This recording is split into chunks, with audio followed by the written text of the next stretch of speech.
Pemirsa, berikut kami hadirkan wawancara eksklusif bersama Presiden Rektor PT BIBU Panji Sakti, Imade Mangku, terkait PT BIBU rancang 5 proyek besar di Buleleng. Selamat menyaksikan. Dimanapun berada, senang sekali saya Yuma Sukmatika kembali menemui Anda pada edisi wawancara eksklusif kali ini dengan mengulas topik pengembangan potensi pariwisata dan pemerataan ekonomi di Bali Utara. Untuk mengulas lebih lanjut terkait topik tersebut, sudah hadir bersama saya Bapak Imade Mangku selaku Presiden Direktur PT BIBU atau Bandara Internasional Bali Utara Panji Sakti. Swastiastu, Pak Mangku. Swastiastu. Baik, Pak Mangku, ketika kita berbicara mengenai Bali tidak lepas dari yang namanya pariwisata. Bahkan ekonomi di Bali itu besar ditunjang oleh pariwisata. Tetapi tidak dapat dipungkiri pariwisata dan ekonomi di Bali itu tidak seimbang, Pak. Di Bali Selatan nih sangat signifikan ya, tetapi Betul. di Bali Utara justru sebaliknya. Dari hal tersebut, hal apa, pembangunan apa yang ingin digencarkan oleh PT BIBU sendiri untuk menunjang pariwisata di Bali Utara? Ada 5 proyek besar ya, atau program besar yang kita rencanakan di Bali Utara. Yang pertama, kita membangun power plant untuk listrik, dan listrik ini untuk menunjang aktivitas nanti di bandara. Jadi tanpa listrik kita tidak bisa berbuat apa-apa. Kemudian yang kedua, kita membuat atau membangun Aero City di situ, tetapi nanti arahnya ke Edu City. Dia lebih mengarah kepada mengedukasi masyarakat nantinya. Yang ketiga, kita bangun runway dengan terminal yang bandaranya sekalian semua di situ. Kemudian yang keempat, kita membangun marina. Tapi marina di sini lebih tinggi bintangnya dari Raffles Harbour di Singapura. Kalau Raffles Harbour di Singapura bintang 5, dan kita rencanakan bintang 15. Kemudian yang terakhir baru kita membangun infrastruktur. Infrastruktur ini jauh kita pikirkan ke depan itu adalah dengan logika berpikir sederhana. Kalau sekarang dari Ngurah Rai ke Denpasar keadaan macet itu sekitar 45 menit, dan sekarang bagaimana kita membangun infrastruktur dari Denpasar ke Singaraja dengan keadaan lancar juga 45 menit. Kalau tidak, itu yang bisa kita lakukan, jadi bandara nggak laku. Jadi ini yang harus kita sinkronkan. Baik, banyak sekali ternyata Pak ya yang akan dibangun nanti di Bali Utara. Salah satunya yang menarik juga bandara tadi. Mengapa memilih Bali Utara, Pak?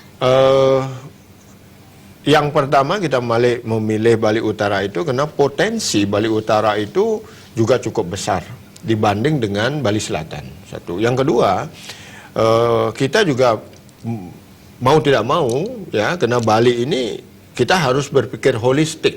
Kita tidak bisa berpikir parsial. Maka dari itu sekarang Bali Selatan setelah ini crowdednya setengah mati, dan kita ini harus pengembangannya ke Bali Utara. Dan kenapa Bali Utara? Karena kalau untuk membangun bandara itu kan tidak sesederhana apa yang dipikirkan orang. Jadi itu segala sesuatunya harus dipertimbangkan. Maka dari itu dari kementerian pun sebelum ini diputuskan semua, itu ada 8 pilihan. Pertama itu, kemudian 4 dulu di-delete, itu suruh Bali. Kemudian masih sisa 3. Yang 3 inilah yang ketiga-tiganya ada di Buleleng. Tetapi 1 nanti dipilih sebagai bahan pertimbangan final. Untuk itu sekarang kita fokus ke sana itu sesuai dengan obstacle namanya. Jadi rintangan-rintangan pesawat nanti agar bisa turun di sana. Maka dari itu segala sesuatunya sesuai dengan peraturan menteri nomor 20 2014, itu kriteria dari pengajuan penetapan lokasi itu harus kita ikuti semua. Baik, terkait penetapan lokasi nanti itu Pak, bandara ini mau dibangun di laut kah atau di darat kah? Ya betul, ini ada 2 konsep sebenarnya yang mengajukan ya, dan kebetulan kita yang dari BIBU ini konsepnya adalah di offshore, di lepas pantai. Baik. Jadi semua kegiatan itu ada di pantai dan lepas pantai. Jadi kita tidak ada memakai darat sedikit pun kecuali akses ke bandaranya dan juga entrance ya, masuknya maupun keluarnya. Itu saja yang memakai akses darat. Di samping yang lain tidak ada. Mengingat seluruhnya menggunakan laut, pasti berdampak nih kepada nelayan, salah satu mata pencaharian dari masyarakat Buleleng juga. Dari hal itu tentu PT Bibu harus menaruh perhatian serius juga nih Pak kepada nelayan. Jadi hal apa atau perhatian apa yang memang akan diberikan oleh PT Bibu ketika pembangunan ini terrealisasi nantinya? Ada dampak positif dan ada dampak negatif ya. Tetapi kita pasti mengarah kepada dampak yang positif yang bisa kita lakukan dan dengan cara membantu masyarakat nelayan kita di sana. Karena jumlahnya cukup banyak, jadi ada 3 dulu kita berikan. Ini bagian dari CSR-nya Bibu ya. Kemudian 1 kita tetap memprioritaskan masyarakat nelayan ini untuk mereka bisa menambatkan perahu di sana. Yang masih aktif ini ya. Kemudian yang kedua kita mau membangunkan mereka juga tempat pelelangan ikan atau TPI. Kemudian yang terakhir kita juga berikan mereka tempat untuk pengisian bahan bakar minyak di situ sebelum mereka melaut, biar ngambil minyaknya di sana langsung. Gak usah mikirin ada uang atau tidak dulu, diambil aja, melaut dulu, nanti kompensasinya ikan yang mereka dapat. Itu yang untuk nelayan aktif. Tetapi yang tidak aktif, tetapi dia masih mau berbudidaya, kita siapkan tempat berbudidaya ikan di sana, di dalam kawasan bandara sendiri. Jadi di situ kita siapkan bibitnya, kita siapkan pakannya dan sebagainya itu. Dan yang terakhir yang tidak aktif dan tidak melaut lagi, kemudian dia sudah agak uzur, nelayan di sana kemungkinan masih mau bekerja, mau berkarya. Itu kita memakai sistem desalinasi nanti, kita membuat air sehat ini, ya tidak saja air bersih, karena air bersih belum tentu sehat, tetapi air sehat sudah pasti bersih. Maka dari itu limbahnya ini, karena desalinasi air laut, jadi limbahnya ini kita alirkan ke satu tempat, di mana masyarakat yang tadinya sebagai nelayan, kemudian tidak jadi nelayan lagi, mereka bisa melakukan aktivitas di sana dengan menghasilkan garam yang beriodium tinggi. Jadi garam ini kualitasnya paling bagus. Baik, jadi diharapkan dari hal-hal itu tetap membuat nelayan tetap eksis begitu Pak ya? Pasti, karena gimana pun juga kita tidak bisa lepas dari nelayan. Dan airport yang kita junjung sekarang ya itu adalah green airport. Kita tidak bisa mengabaikan nelayan atau masyarakat pesisir, kemudian hal-hal yang berkaitan dengan kesucian, ini nggak bisa.